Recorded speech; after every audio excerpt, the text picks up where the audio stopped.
This is a FarmDoc Daily webinar. I'm University of Illinois Extension's Todd Gleason. Thank you for joining us for this farm profitability and risk going into 2022 seminar. Today, we're going to talk about ARC and PLC and some final risk management thoughts as those decisions are made going into the 2020 growing season. Of course, we'll take up deadlines and program choices and projections and considerations and prices, costs, and crop insurance. We would like to thank the folks that support the FarmDoc team. They include TIA, the Center for Farmland Research, Compere Financial, Corteva AgriScience, Farm Credit Illinois, FS Growmark, Illinois Corn Growers, and the Illinois Soybean Association. Krista Swanson is here, a researcher in the College of Agricultural, Consumer, and Environmental Sciences and Ag Economics, and Nick Paulson, agricultural economist. And Nick's going to kick us off for the morning. Good morning to you, Nick. Thank you for being with us today. Thanks, Todd, as always, for the introduction and getting us kicked off this morning. So yeah, me and Krista are teaming up to bring you the information we have to date to think about related to the 2022 ARC and PLC decision.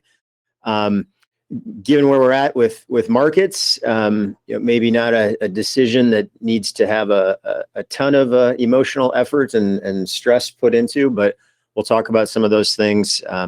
As Todd mentioned, we'll review the deadline for making those decisions.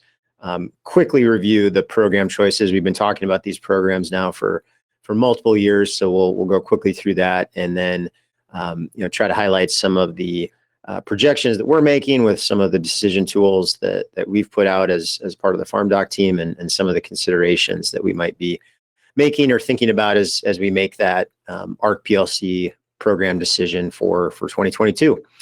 And then after that, we're going to talk a little bit about kind of where we're at in terms of the price outlook for the 2022 crop, where we're at in terms of costs and how those two go together in terms of a return outlook. And then related to that, a few comments, things to think about, things that we've done some more in-depth analysis through some FarmDoc Daily articles over the past few weeks related to crop insurance decisions this year, just again, given the price cost return environment that we're currently operating in. And so for that ARC PLC decision, again, we're looking at a March 15th deadline, making those decisions by FSA farm and by crop. If you're looking at the price loss coverage or the agricultural risk coverage at the county level, ARC County options. And then we'll also touch a little bit today on things to think about, considerations for also the individual farm level version of the ARC program, ARC IC. That decision is made at the whole FSA farm level. Related to that March 15th decision deadline, if you don't take any action, the default option will be to have farms and based on those farms enrolled in the choices that were made last year. And so there is that default of whatever the previous year's elections were. And we want to, again, always want to remind people how these programs work. We're talking about the 2022 crop year decision. That crop year obviously is just starting. We're just getting into thinking about planting that 2022 crop, at least for corn and soybeans. The programs cover from the price side, the 2022-2023 marketing year, which is still quite a few months away. So that 2022 marketing year won't actually start for corn and beans until September, and then go through August of 2023. So as always, the caveat, the information we have today, there's still quite a bit of uncertainty on both the yield and definitely on the price side, since we're not even into that marketing year period yet. Before I turn it over to Krista, couple poll questions we want to just throw out the audience, getting kind of a feel of what at least those of you in the audience who might be making some of these decisions for base acres, for FSA farms you might be involved with. Just kind of wanted to get a sense of what people are thinking in terms of where you're leaning, ARC County, PLC, ARC IC, or maybe taking the strategy of mixing it up and using some programs on some of your base in corn and maybe other programs in other base acres. So we'll give you just a few minutes here to respond. Looks like about half of those that have joined us have voted so far. Once we get to that 50%, maybe Jim can turn it off. We'll get you some results. All right, and it looks like maybe leaning a little bit towards Ark County, but quite a few people also looking at PLC. 6% in Ark IC, which I think Krista can correct me if I'm wrong when we get to that slide, but I think that's kind of the percentage of base acres that went into Ark IC in 2019. So that's kind of interesting. And then a good chunk of people are looking at a mix of programs there. All right, so we're going to ask the same question now on soybeans. So I'll try to remember the numbers that we just saw for corn, and we'll launch that same poll for soybeans, just see if those are different in terms of where people are thinking about going. So I think we are at about 40% Ark County, 30% PLC, a few Ark ICs, and then a mix, about 20% on a mix on corn. So we'll see what those numbers are for soybeans. Again, we're about to a 50% response rate. So Jim, we can probably, we'll go ahead and close it now, get those results up to you. So kind of what I expected here, I think kind of reflective of where we're at, given where price levels are. Larger percentage, about 2/3 of you probably leaning towards Ark County for soybeans. Nobody really, Ark IC, kind of hard to make that, kind of respond to that on a specific commodity basis anyway. And then 23% PLC and 10-11% using a mix of programs on soybean base. All right, well, we appreciate those responses. Again, I think that's pretty consistent with what I would have expected, again, given where we're at. With that, I'll let Krista take over, and she'll kind of walk you through the things we're thinking about for the Ark PLC decision this year. Yeah, thanks, Nick. And I would agree with that. It seems that's what I would expect too. And we're going to, over the next few minutes, talk about why producers might lean towards Ark County this year. So this table on the slide shows the price parameters for the 2022 PLC and Ark County programs with February 2022 price expectations. So what that means is, what is the expected market year price based on the current time of here in February? What are we expecting market year average price for the 2022-23 marketing year to be? So in this first column, we have effective reference price, and effective reference price for this 2022 decision is based on a calculation that uses the market year average prices from 2016 to 2020 and the statutory reference price. And that's how we, FSA determines the effective reference prices, which are $3.70 for corn, $8.40 for soybeans, and $5.50 for wheat. And then in the next column, we have the Ark County benchmark price. And those are also based on 2016 to 2020 prices, but have a different calculation than what is used for effective reference price, which is why we see here that soybeans are a little higher at $9.12. And then the calculated Ark County benchmark price for corn is $3.70 and wheat is $5.50. So those are the same.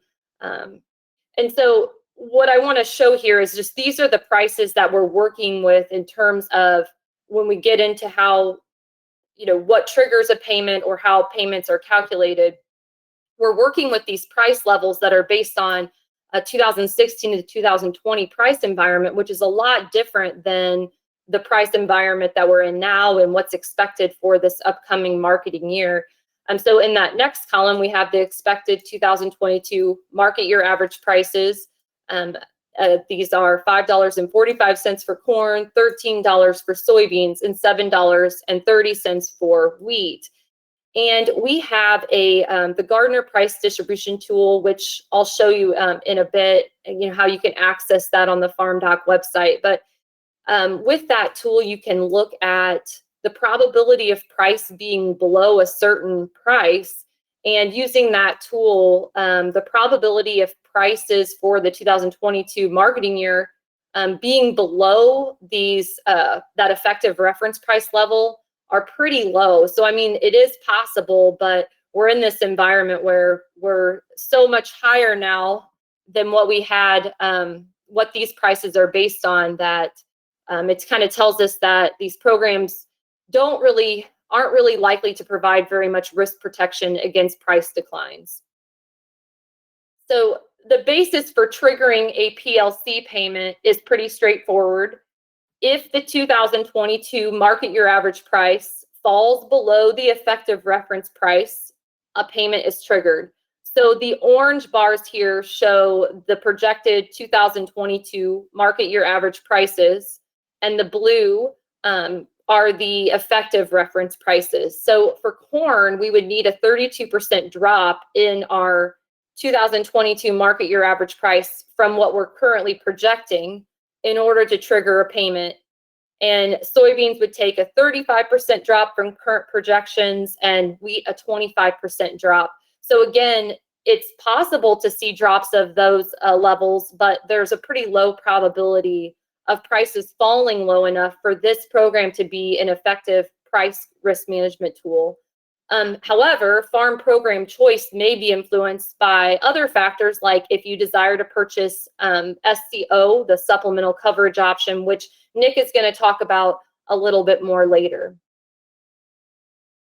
Taking a look at the ARC County, which is the Ag Risk Coverage county level program, payments are made when county revenue is less than the county guarantee. And county revenue is calculated as county yield multiplied by the 2022 market year average price. The county guarantee is calculated as 86% of the benchmark yield multiplied by the benchmark price. So 2 slides back on that table, we talked about how benchmark price is set, and that it seems quite low because it's based on that lower price environment from 2016 to 2020, and it's not real likely to provide a lot of price risk protection. So to explain that a little bit, if we assume that yields are at our trend level or the benchmark level for the county, prices would have to drop even lower than that benchmark price to trigger a payment. So if you look at the table in the lower left corner, the first row is that benchmark price for each commodity that we talked about a little bit ago. And then the second row shows the estimated payment trigger price if we assume yields at that benchmark yield or trend yield level. So for corn, it would take a price of $3.18, and for soybeans, $7.84, and for wheat, $4.73 to hit a payment trigger point. And so our county is a revenue protection program, so we don't only consider what it would take to trigger payments on the price side, but also look at what it would take on the yield side. And so that table to the right on this slide, it shows trigger prices if county yields are at different levels. So the highlighted line in yellow is the 100% line that indicates if actual yields are right on that benchmark or expected yield level for the county. And that is the line. You can see those prices are what we just talked about in the other table.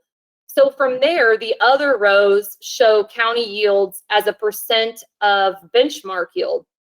So as an example, if you look at the very top row in that table, if county yields were 55% of whatever the benchmark yield is for the county, corn would trigger a payment at $5.79, soybeans at $14.26, and wheat at $8.60. So you can see with our county, if there's some decline in yields, maybe just even to that 65 to 75% of county yield level, we can hit trigger payments at prices that are lower than what we're seeing right now, but not nearly as low as what it would take to trigger a PLC payment. So thinking about some scenarios in which programs could make payments. So if we have really large declines in prices with trend line yields, if those it would take really substantial declines in prices, but it would be possible for either program to pay, to make payments.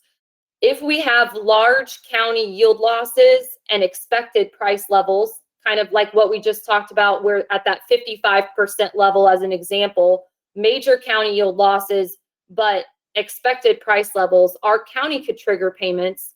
A little caveat on that is that it would probably have to be an isolated county yield loss. Like, for example, if we had widespread poor yields, we would expect prices to be at higher levels.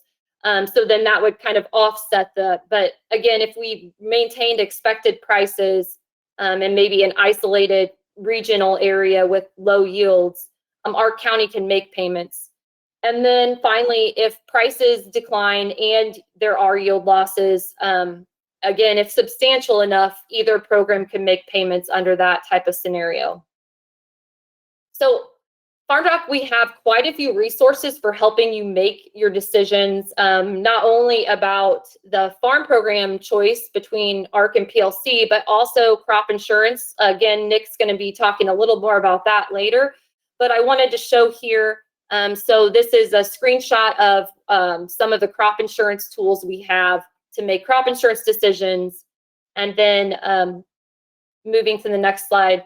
This is a screenshot of the 2022 Farm Bill What If tool, which is a Excel-based tool that you can download. And the link is also shown here where you would go to download that. You can do quite a lot with that. You can put in scenarios specific to a specific farm and compare ARC payments and PLC payments. So I'm going to show you a little bit about how you can use that here on the next slide. So after you would enter some information to compare ARC and PLC on a farm, you can, there's a table just like this that you can view. This is a screenshot from that tool that looks at payments per base acre at different yields and prices. And the way that it's set right now, if you look at this top where it says program selection in the top left of the green table, you can see that it says in the yellow next to it, PLC minus ARC County. You could choose to view PLC only or ARC County payments only. When you select PLC minus ARC County, it gives you kind of a neat view because you can see, where PLC, under what scenarios would PLC pay more and under what scenarios would ARC County pay more. So a few takeaways from this example, and this is corn in Champaign County. But on the left axis, or the left column of the table where it shows yield at different levels, this is kind of the range of yields shown here are surrounding the 222 benchmark yield for Champaign County.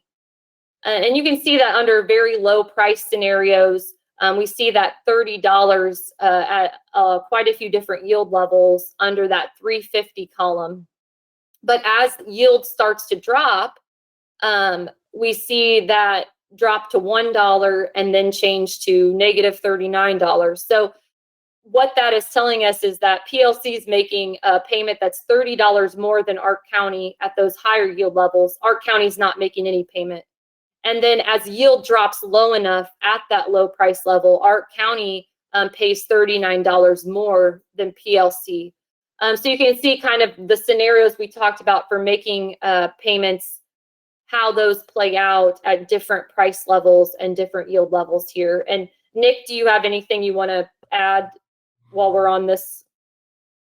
No, I nothing specifically. Again, it probably just emphasize again the fact that, and I even set this up to center it on a 475 price, which again is lower than what we're even, looking ahead to, given current expectations for 2022. But just to illustrate, the price levels that we would need to get at, and think about the likelihood associated with that, it's possible. But we'd have to see some pretty low prices or some pretty, serious yield declines, just given the design of the program that you talked about, because these are based on a 5-year price environment that's much different than where we've seen the market adjust to over the last, year and a half. So. Yeah, and that brings up another point, that up in the top left corner of the green, I talked a bit about how as the user, if you download this tool, you could have some different views of this table in terms of, are you viewing PLC ARC County or PLC minus ARC County? But there's also price change and yield change there.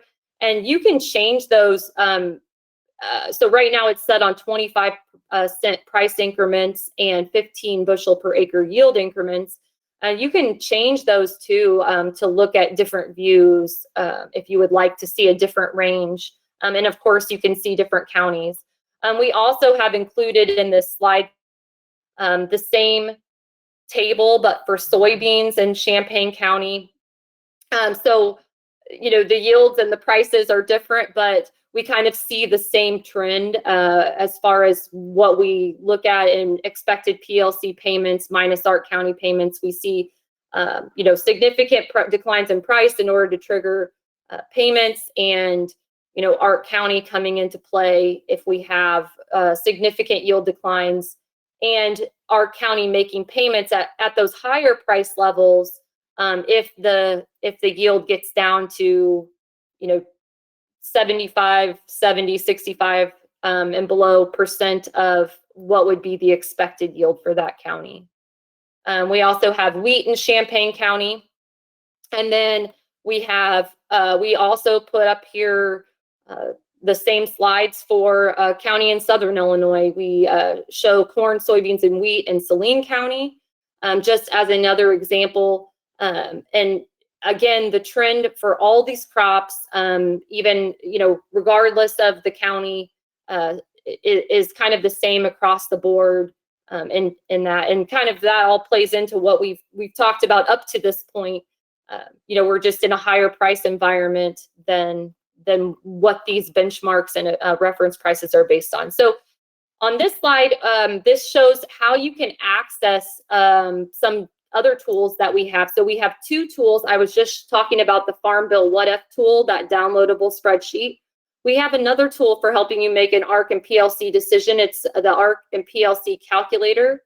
This is a screenshot of what you might see at the FarmDoc website and shows how you can get to that. And there's also a direct link there. So the next slide is a screenshot from working in that tool. And again, you can select your county. You can select the commodity you want to work with.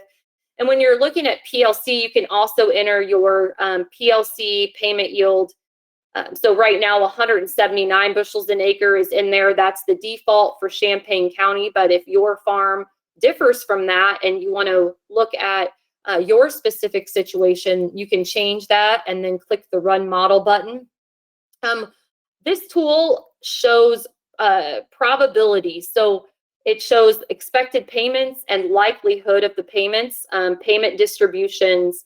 One thing I will draw your attention to is that this is based on the 5-year Farm Bill period. So you'll see that we have 2019 as that first column, and then 20, 21, 22, and 23. We'll want to be paying attention here on that 2022 row because that's the year we're making the decision for. So you can, again, look at any county or any commodity. What this is telling us right now is that expected payments for either program are low. ARC County's in the orange bar, PLC in the blue bar, and the likelihood of payments are also very low. It's showing a 0% for ARC County and a 1% for PLC, based on historical price and yields and probability calculations. Nick, I don't know if you have more you want to add here.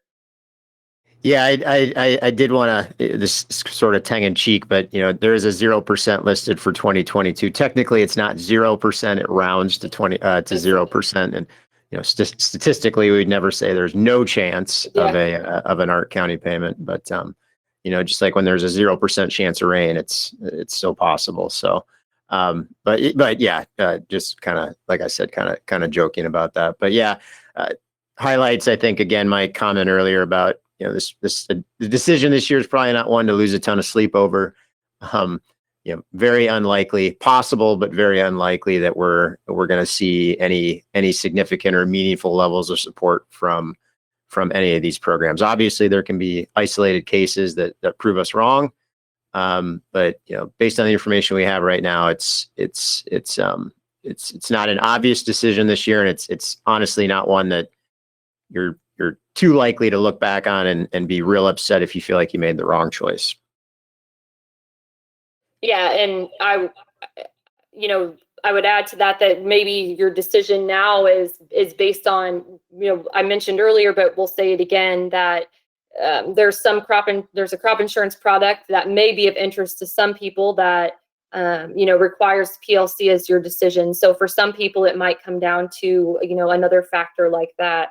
But again, this is not near as tough as the decision as we had a couple years ago, where we were really trying to be strategic about that, just because right now with the information we know, the chances of payments are low, and we can't base our decision on the things that we don't know anyway. So I wanted to talk about the ARC individual level, which may be of interest to some people. When that initial survey question was up and we had the 6% interested in ARC IC, that was kind of interesting. ARC IC was actually used on 6% of corn and soybean base acres for 2019 and 2020 program years. And then that declined some last year.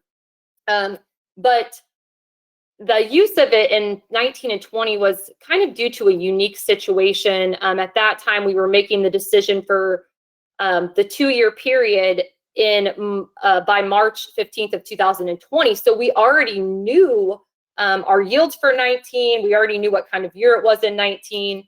And that made it a lot more attractive in some situations, whereas it's a little different in this case because we're making our decision.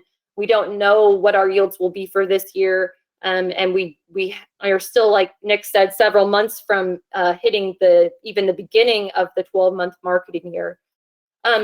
If you are considering this, some important things to know is that it only pays on 65% of base acres versus 85% for the other options, ARC County and PLC.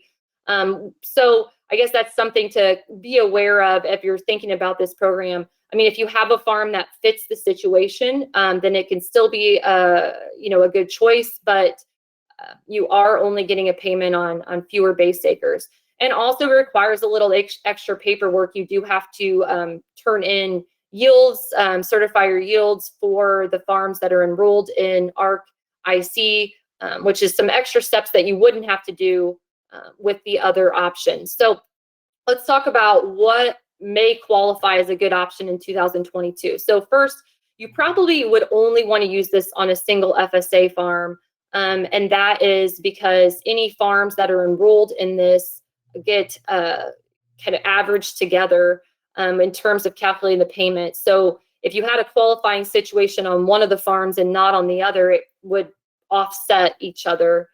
You would choose a farm with highly variable yields, or maybe a farm with a history of total prevent plant. So maybe you have a farm that, it yields okay in a year that's not a wet year, but maybe it's in a location that has a tendency to completely flood in a wet spring, and you never get into planted in those types of years.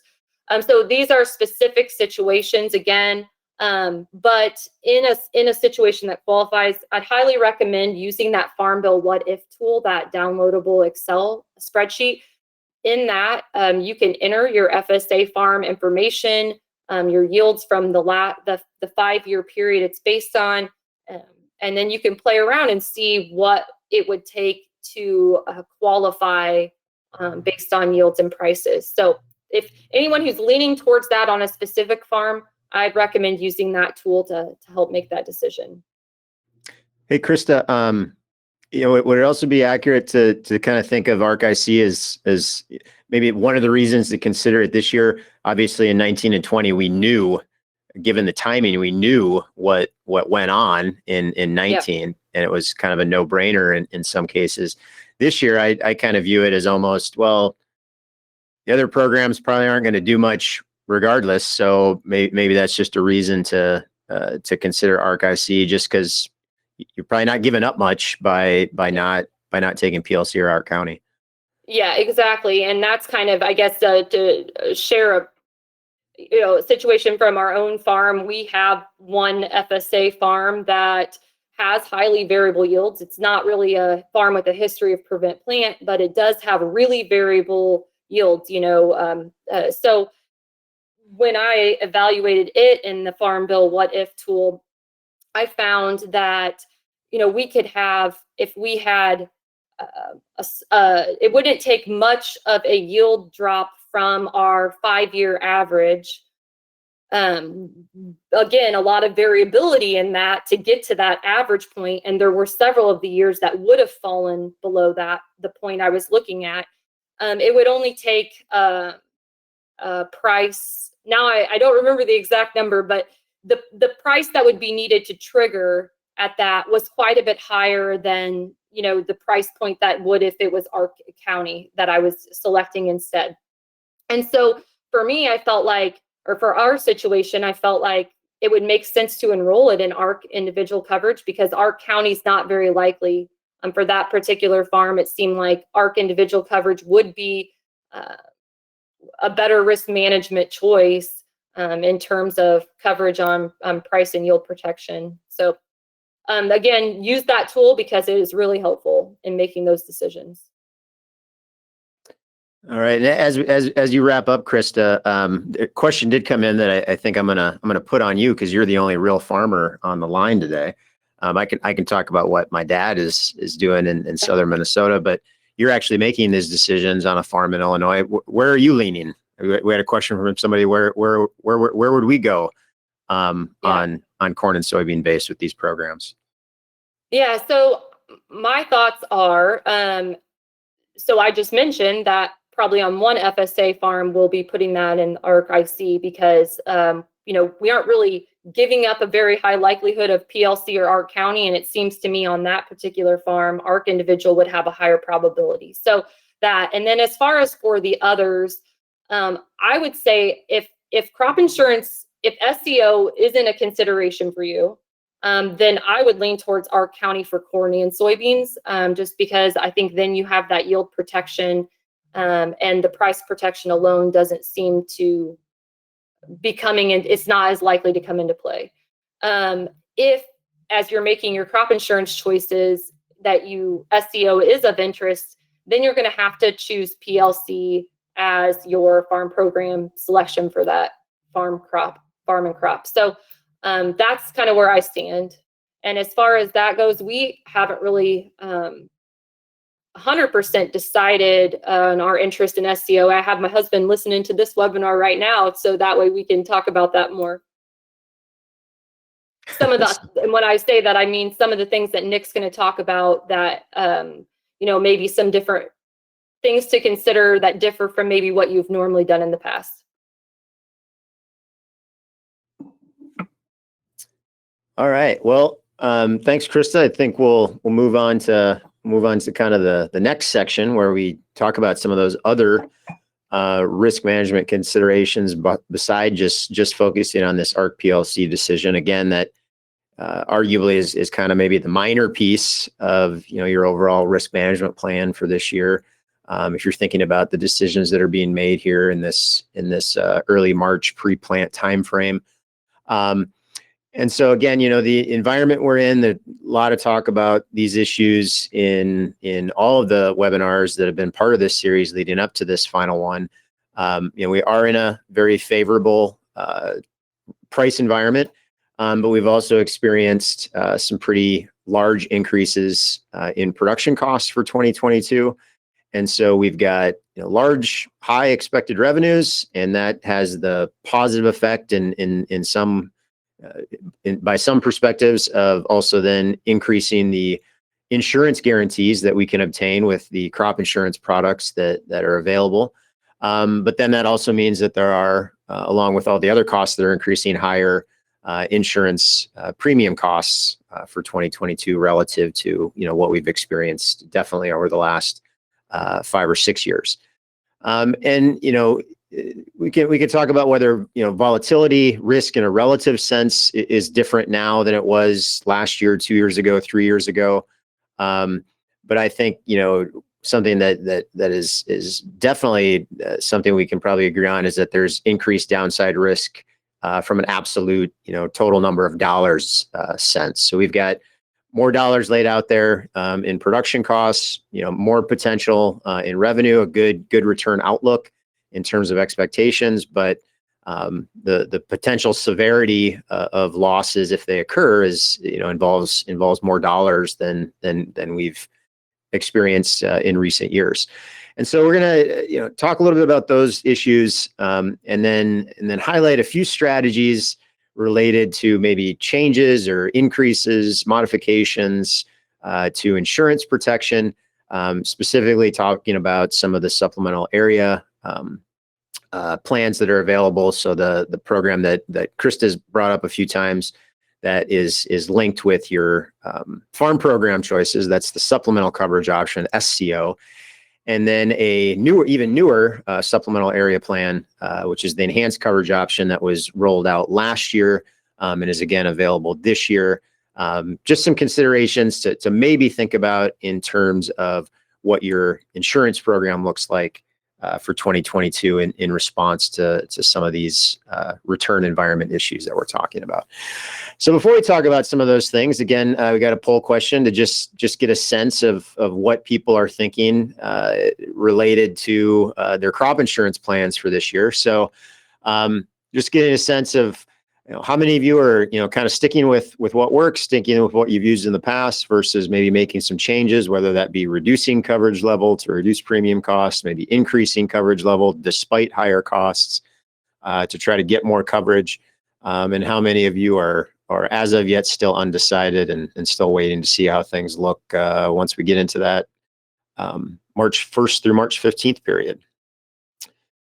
All right, looks like we're approaching about a 50% response rate again. We'll get those results up there. All right, and again, probably what I would have maybe predicted. It's easy to say once I have the results in front of me, but probably what I would have predicted. About half of you are sticking with what you usually use, but a good portion kind of could go either way, but maybe considering some changes. Maybe reducing coverage, maybe increasing coverage, and then a group that's undecided. All right, so we'll keep those numbers in mind as we start talking about some of these issues. All right. So, these are wanting to remind everybody about, not that I need to remind everybody probably on this webinar about where we're at in terms of production costs for 2022, but always like to go back and refer to the crop budgets that Gary Schnittke leads the work of putting those together based on the farm level data from our Farm Business Farm Management Association here in Illinois. And so last year, again, we had record returns and income levels. Those aren't finalized yet as far as the data, but very much the point where we are confident and expecting very, very high returns associated with last year. And looking ahead to 2022, again, as I said earlier, currently in a pretty favorable price environment. I know before Christmas, we're talking about, where are these costs going to continue to go? A lot of concern about nitrogen cost as well as nitrogen availability. Those costs have not come down since December. But at least with respect to nitrogen, I know that's kind of plateaued. It's plateaued and remained at the high levels we saw in December that these budgets were based on. But those haven't moved much. What we have seen is movement in prices since that early December timeframe when those crop budgets were put together. And so at that point, the environment we were in terms of what the CME was showing us with futures.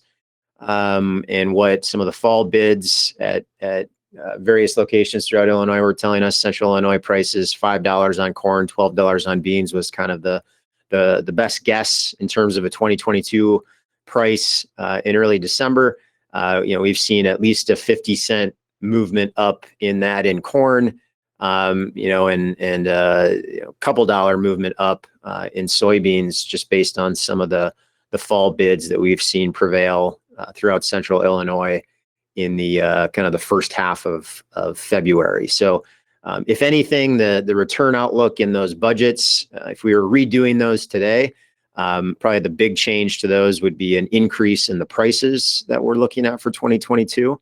And I think that would translate, if I did the math in my head correctly as I was thinking about this morning, we might be looking at another $100 in potential return on corn acres because of that price movement. And, even more than that on the soybean side of things, maybe $120, $130 increase in returns based on where we've seen, where we'd be pegging prices at today or expecting prices at today for the 2022 crop year. So that's good news. And so we think about how that plays out and how that impacts the 2022 crop insurance program. Again, this is a projection here in a scenario with some specific values. But if we were setting the projected prices for corn and soybeans as of earlier this week, given where we've been trading in February, we'd be looking at a projected price on corn of about $5.86. I think incorporating even the last couple days with more price movements upward, it might even be a few cents higher than that if we were ending the price discovery period today. Same story on soybeans. Earlier in the week, we would have been around $14.29, maybe even a bit higher based on trading this week. We won't know what those price levels are for crop insurance until Tuesday morning, I guess. The price discovery ends February 28th, which is Monday. But even using that 586 and 1429 and, thinking about what might be a common trend adjusted yield in central Illinois, 220 for corn, 70 for soybeans, we'd be looking at, projected revenues from an insurance perspective of close to $1,300 an acre on corn and about $1,000 per acre on soybeans. And if we start applying the high coverage levels to those, 85% revenue policy would be looking at a $1,100 revenue guarantee for corn, $850 for beans. Even an 80%, we'd be above $1,000 on corn and about $800 for beans. And if we compare that to the average total cost of production for those crops for central Illinois from our budgets, we're looking at a situation where crop insurance, we might be in a position for, the average farm, not all farms, but a good portion of farms to be able to pretty effectively lock in at least a break-even revenue level. Again, things like basis, all other, real-world complexities got to be considered when we look at these numbers. But in general, we could be looking at insurance guarantees this year that provide some pretty effective risk protection against at least losses relative to where costs are at.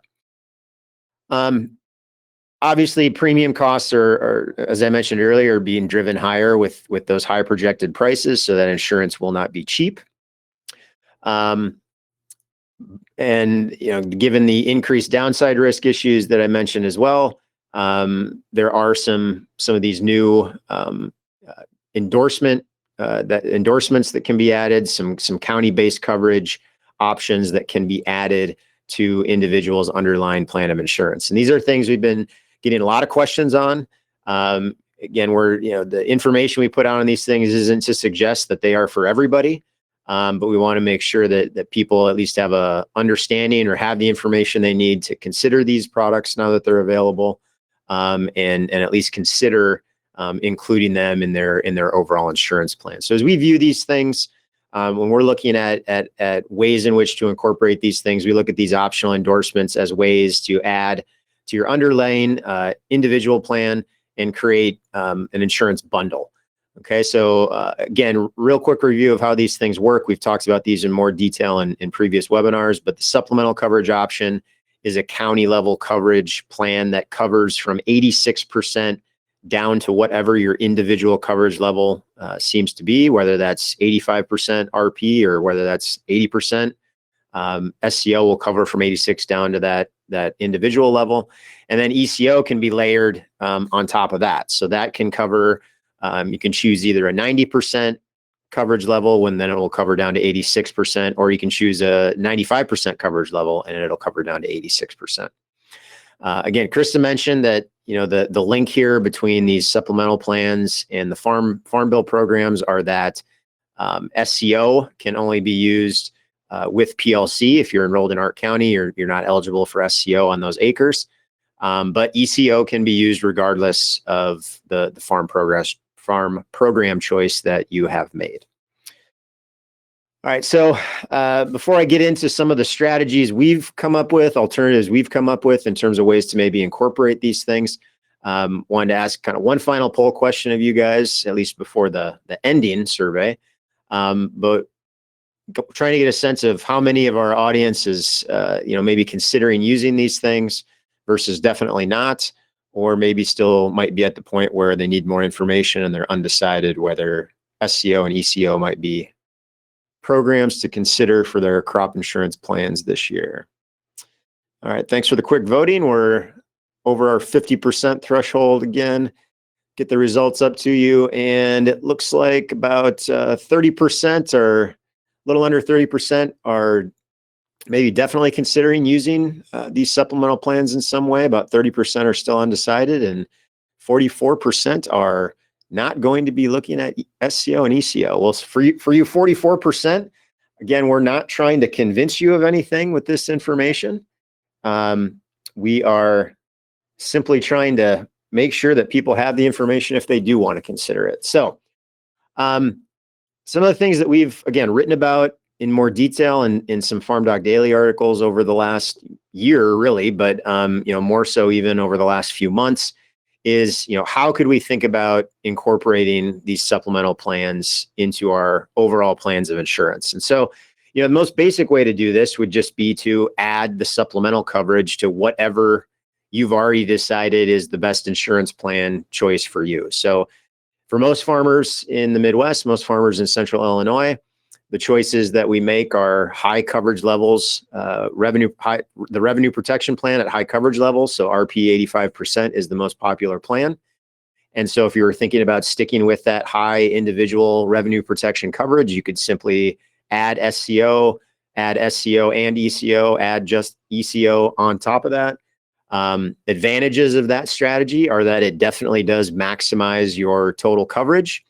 The main disadvantage is that it comes at a very high premium cost. So RP 85% premiums this year there probably already will be some sticker shock just on 85% revenue protection alone.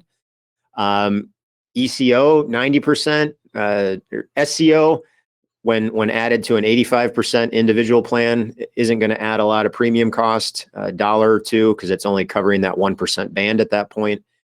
ECO 90 and ECO 95, though, are going to be pretty significant additions just because of how much more likely they are to trigger payments at those 90% and 95% coverage levels.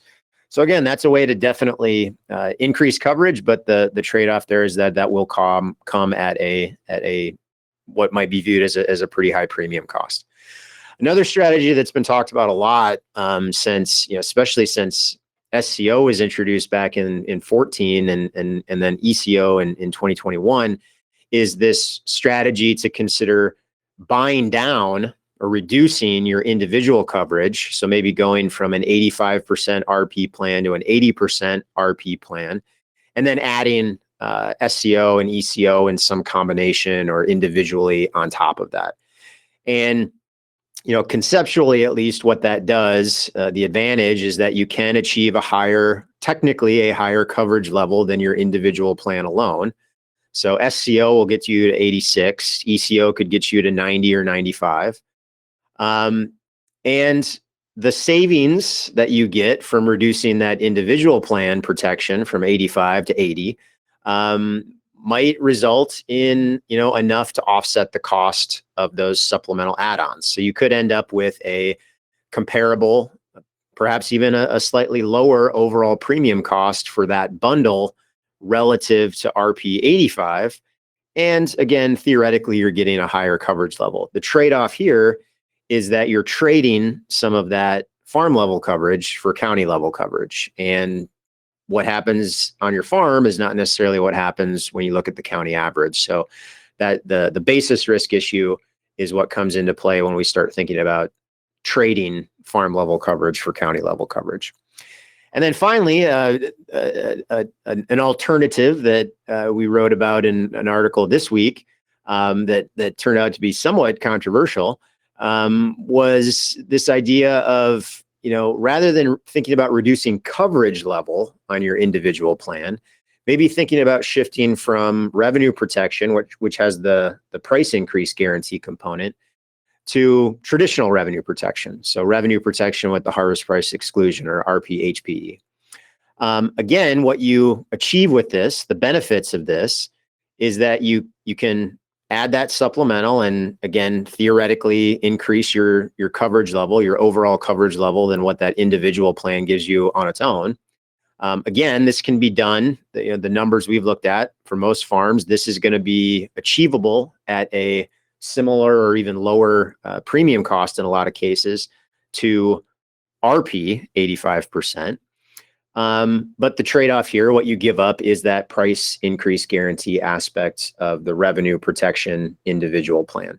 And you don't get the price increase guarantee component that goes with the SCO or the ECO in this case either, because they mimic whatever your underlying plan of insurance is. So from a downside risk perspective, this could be viewed as pretty effective, but again, you're giving up that additional protection, really what turns out to be yield protection in outcomes where we see prices increased from the spring to the fall, or increased higher harvest prices than projected prices. Obviously, that's most pronounced when we have years like 2012. We have a big drought, big yield losses, and much higher prices at harvest relative to spring. In those cases, the guarantees on RP go up considerably, and you would be trading off potentially quite a bit of coverage by going to that traditional revenue insurance. Again, these are just some alternatives we've looked at that achieve some of the objectives we're getting questions about, given the high premium costs for crop insurance this year, and just kind of overall cost concerns that we're hearing out there from farmers. All right, so to wrap up and take us into some questions, just to summarize a few points. Again, at current prices, the outlook is pretty good. We've got positive returns expected for 2022, but with those increased production costs, we do have some heightened downside risk, and as always, the potential for prices to move down from where they're at and do so rather quickly. In terms of the ARC PLC program, everything that Krista talked about, again, everything points to very low likelihoods of those programs triggering any meaningful support in 2022. I also think about it from the perspective of, if those programs start triggering payments, they're probably not going to be large enough payments to offset the losses that those kinds of scenarios would imply. And so our ARC PLC payments probably would be the least of our concerns if we're looking at price levels low enough to trigger payments from those programs. And then, the issues I talked about related to crop insurance guarantees and higher premiums. Again, just trying to throw out some alternative approaches that address that high premium cost and availability of these supplemental area plans. And then, the final thing that Krista and I didn't really, this session wasn't dedicated to this topic specifically, but again, I think, crop marketing considerations this year, probably, trying to be in a position where you've marketed a higher percentage of your crop at this point than usual to take advantage of these prices. It's never a bad decision to lock in a positive return. Again, Krista's the real farmer on this, so I don't know if she's got any points to make on the marketing side of things and kind of where they're thinking, where they're sitting at this stage for 2022. I'll let her chime in here. I don't have much to add beyond what Nick has said. I know that I follow some, on our farm in particular, since Nick mentioned maybe where we're at. I mean, my husband does most of the marketing. So I'm not the one making those decisions normally, but I read market analysts, and I would agree that a lot of them are, pushing that, or not, maybe pushing, it's not the right word, but suggesting that, taking advantage of it's unusual to have prices for fall delivery at the levels that we have right now at this point in time. So thinking about that is a good thought too. I'll chime in because I hear that often. I hear it every day from the analysts. So most of the analysts have been for a while trying to get to around 30, as much as 40% marketed for both corn and soybeans for the coming year, for 22-23 crop year. It's interesting to watch as the numbers go up because, of course, it goes against them. But even when you look at the numbers USDA released in its ag forum this morning, and I was chatting with Gary Schnitke on text real quick about something else, so I didn't hear whether you talked about those numbers or not.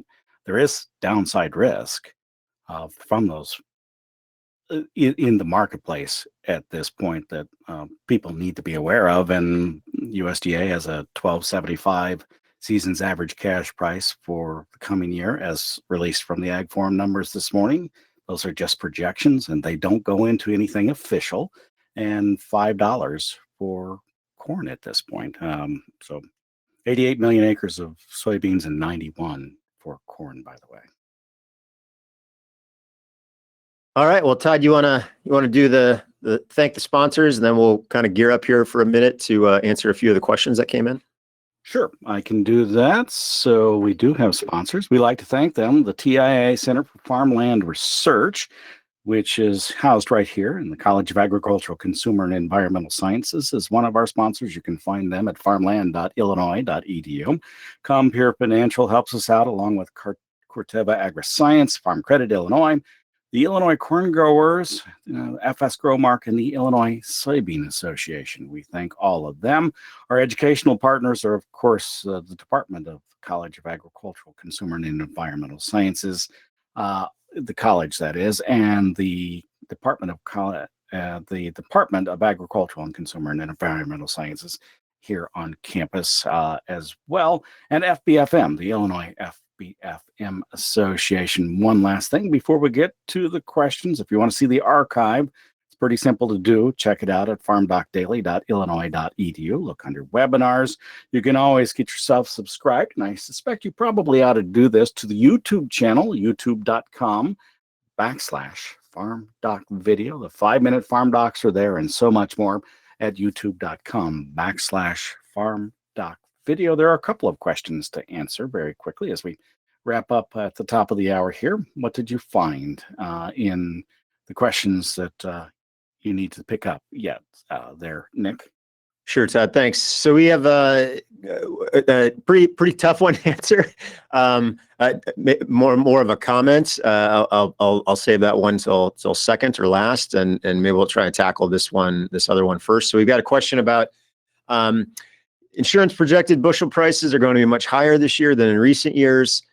This being the case, should a person consider HPE, so that's the traditional revenue protection without the price guarantee, instead of RP, which has that price guarantee, to save on premiums, since the upside of RP may not be as much of a concern like most years? So yeah, this is kind of that third alternative I was talking about, and I would encourage folks who are interested in this strategy or want to disagree with, agree with, want to learn more about this strategy, to check out the Farm Doc Daily article that was published on Tuesday this week, because we talk about it. That is a strategy. So instead of buying your normal 85% RP, if that's what you've been using, you could save some premium dollars by shifting that over to the same coverage level, but buying RP with the harvest price exclusion. That's a much more affordable policy. I think at the 85% level, in most places, you're probably looking at maybe cutting your premium cost in half by shifting from RP to RP HPE, or something along those lines. Again, what you give up is that price guarantee increase aspect, and the conditions under which that is important is when we see prices move higher.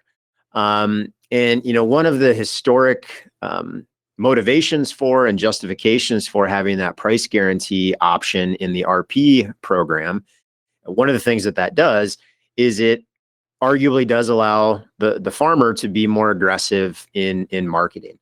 Because when we think about years when prices move up, that's typically because yields were lower than expected. And those are the kinds of situations where farmers run the risk of underproducing to even fulfill the forward contracting activity, the pricing activity that they've committed to earlier in the crop year. So, the extreme years like drought years where you simply don't have the bushels to deliver on a contract, and you'd need to replace those with what based on what happened would be much more expensive corn than you were expecting. And so that's the trade-off. Those are the things that you have to consider. But again, in terms of downside risk relative to the revenue guarantee at planting, the revenue guarantees implied by the projected price, RPHPE gives you the same kind of downside risk protection as RP does.